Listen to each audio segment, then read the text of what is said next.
magetsi ari kuenda every morning tomuka isisi magetsi akaenda, and then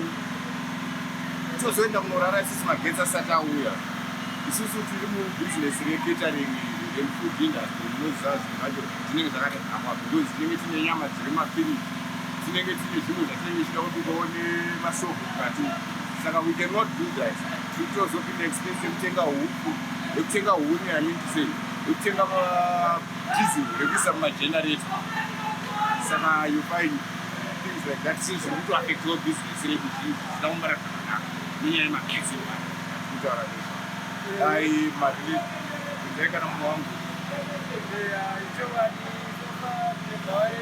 makastoma atodzigirata mashoma doro harisi kutonhora neprobhemu yemagetsi pai 6 o'clock anenge atoenda manheru ogona kuyakana na10 kana after 12 kutovhara bhawana 10 saka zvatova neprobhemu hombe nekuti doro harichatonhorera sikanogona kukanana kubatidza mafirigudi kana auya tozoita sedoro rotonhora masenongomuka pasina makastoma zvakapedzika saka ndambudzika kukombita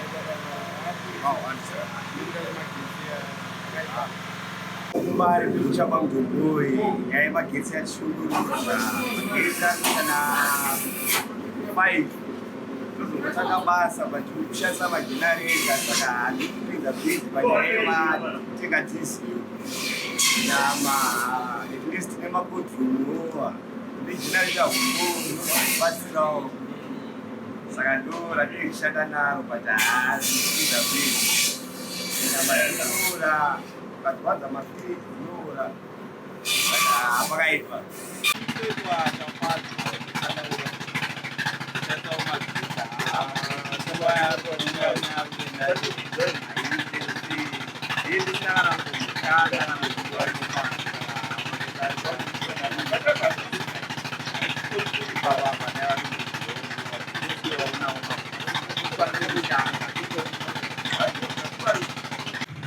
Manje nawe magetsi ngoba akuya zvema around 6 maximum. Futhi wakana kuma level 12 manje ngakara ukuthi business ndayisa ukuthi abana ngiyakwenza sekuyicuka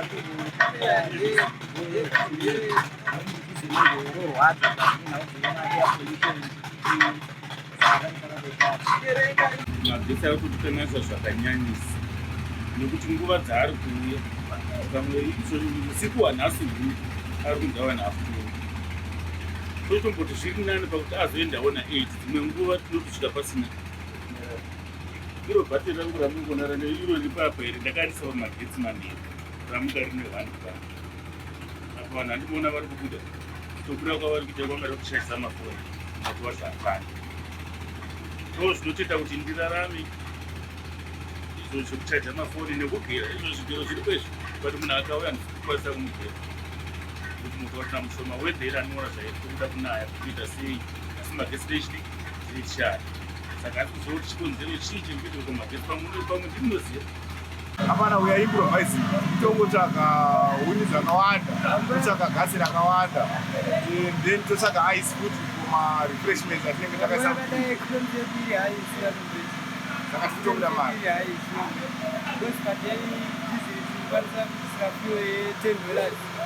every night kuti magetsi paakuzouyawo kana katadza kuuya kana kauya asi every day then tine huni tinofanira kuita nemagetsiwo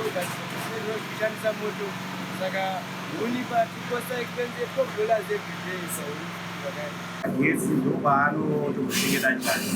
saka muzobvure makoto emakuramba makabvara chani chani. Chinoitika manje munhu unenge wapuwa order zvinoda kugadzirwa, munhu anenge ainoziva raanoda zvinhu zvake vachidensisa zvikwanise masikati amagetsi kune kusini ndinoona kuti hakuna masikati anouya usiku, saka kurara kwaanozoita pano anenge akurara kuti adi akavhe zvikureti zvavanhu vai pamwe anenge akapuwa mari deposit ikuperera mukudya kuzoti kumisa zvapera chirega didi ndirara hangu pano ndidamira vanhu vaya havanopai nechimwe chete achasiyiwo 10 cents ndozvinoita kuti vanhu varare mumabasa